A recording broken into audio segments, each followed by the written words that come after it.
স্বাধীনতার পর 1973 সালের 7ই মার্চের প্রথম সাধারণ নির্বাচন ছিল বাংলাদেশের গণতন্ত্রের জন্য একটি টেস্ট কেস। জাতির জনক বঙ্গবন্ধু শেখ মুজিবুর রহমানের আকাশচুম্বী জনপ্রিয়তা সত্ত্বেও সেই নির্বাচনে প্রশাসনিক হস্তক্ষেপ এবং বিরোধীদের কোণঠাসা করার যে সংস্কৃতি চালু হয়েছিল তা ছিল গণতন্ত্রের জন্য এক অশনি সংকেত। 300টি আসনের মধ্যে 293টি আসন সরকারি দলের দখলে যাওয়া এবং বিরোধী মতকে সংসদের সামান্যতম জায়গা না দেয়া ছিল রাষ্ট্রবিজ্ঞানী রওনক জাহানের মতে সংসদীয় গণতন্ত্র শক্তিশালী না হওয়ার অন্যতম কারণ।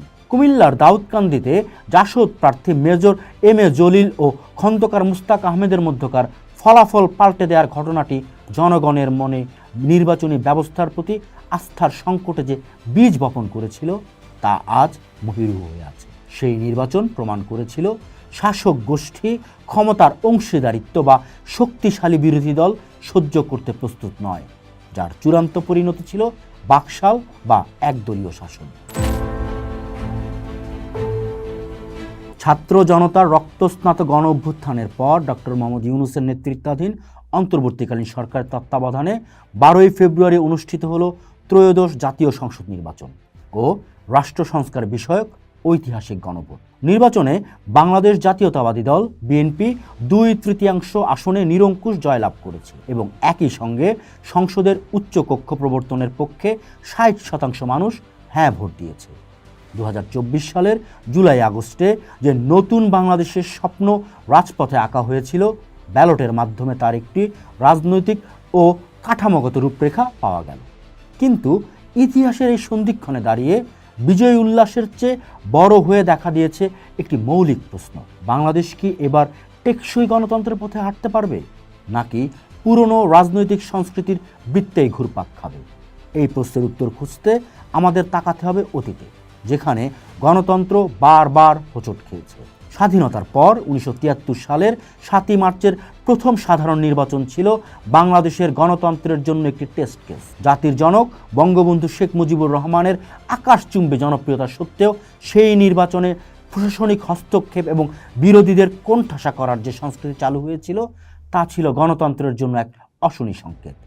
300টি আসনের মধ্যে 293টি আসন সরকারি দলের দখলে যাওয়া এবং বিরোধী মতকে সংসদের সামান্যতম জায়গা না দেয়া ছিল রাষ্ট্রবিজ্ঞানী রওনক জাহানের মতে সংসদীয় গণতন্ত্র শক্তিশালী না হওয়ার অন্যতম কারণ। কুমিল্লার দাউদকান্দিতে জাসদ প্রার্থী মেজর এম এ জলিল ও খন্দকার মুস্তাক আহমেদের মধ্যকার ফলাফল পাল্টে দেওয়ার ঘটনাটি জনগণের মনে নির্বাচনী ব্যবস্থার প্রতি আস্থার সংকটে যে বীজ বপন করেছিল তা আজ মহিরু হয়ে আছে।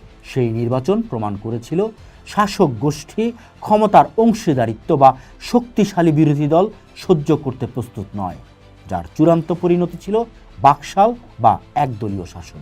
পরবর্তীতে 1990-এর গণ অভ্যুত্থানের পর 91 সালে বিচারপতি শাহাবুদ্দিন আহমেদের অধীনে অনুষ্ঠিত নির্বাচন গণতন্ত্রের দ্বিতীয় যাত্রা শুরু করে। দেশি বিদেশি পর্যবেক্ষকদের মতে সেটি ছিল একটি মডেল নির্বাচন, কিন্তু সেই শুভ সূচনাও টেকসই হয়নি। 1991 পরবর্তী সময়ে বিজয়ীর হাতেই সব বা উইনার টেকস অল মানসিকতা এবং 94 সালে বিএনপি সরকারের আমলে মাগুরা উপনির্বাচনের কারচুপি রাজনৈতিক দলগুলোর পারস্পরিক অবিশ্বাসকে তুঙ্গে নিয়ে যায়। এই অবিশ্বাসের ফলেই সংবিধানে তত্ত্বাবধায়ক সরকার ব্যবস্থা যুক্ত হয়েছিল।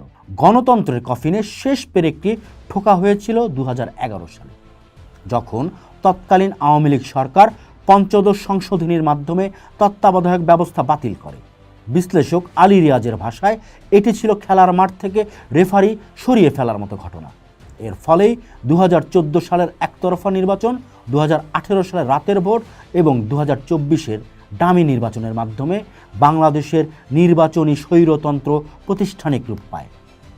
জনগণ যখন দেখল ব্যালটে সরকার পরিবর্তনের পথ বন্ধ, তখনই 2024-এর আগস্টে তারা রাস্তায় নেমে আসতে বাধ্য হয়।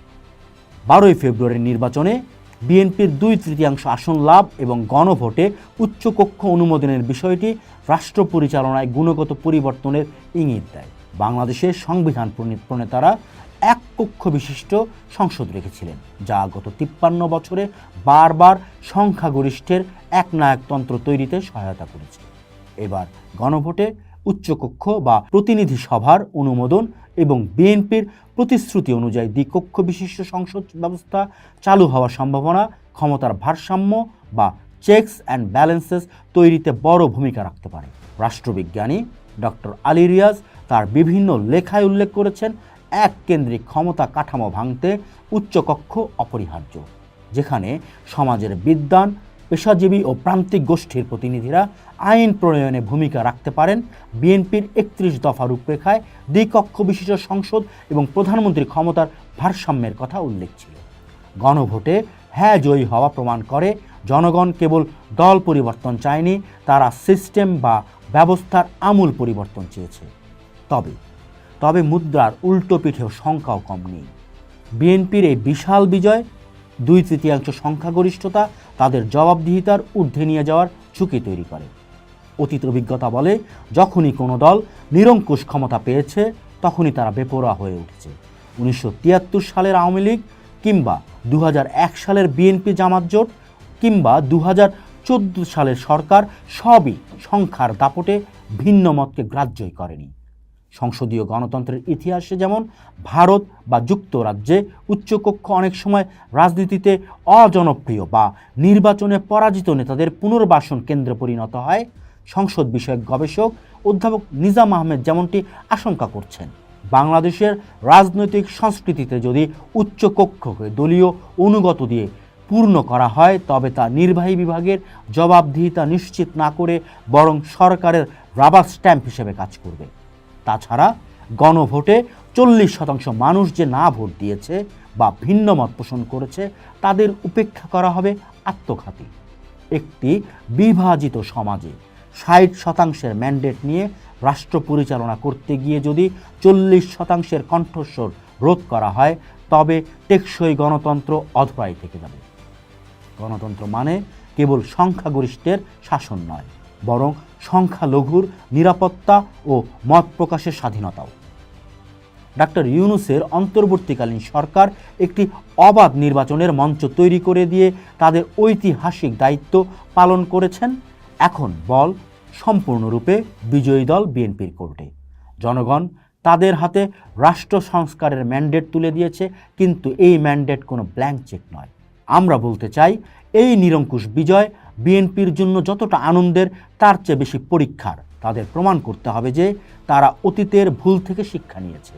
দ্বিকক্ষ বিশিষ্ট সংসদ তখনই সফল হবে যখন নিম্ন কক্ষের আবেগের বিপরীতে উচ্চ কক্ষ যুক্তির দেয়াল হয়ে দাঁড়াতে পারবে।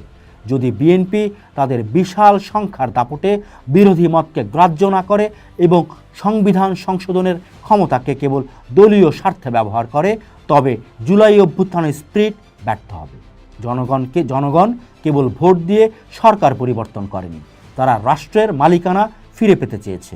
নতুন সরকার সেই মালিকানা জনগণের হাতে রাখবে নাকি নিজেরা কুক্ষিগত করবে, তাই নির্ধারণ করবে আগামী দিনের বাংলাদেশ। ইতিহাস সাক্ষী, জনগণের ম্যান্ডেট ছাড়া বন্দুকের নল বা সংখ্যার দাপট কোনোটাই শেষ পর্যন্ত টেকেনি। পোস্ট দেখুন, ভাবুন, করুন। থাকুন পোস্টের সাথে।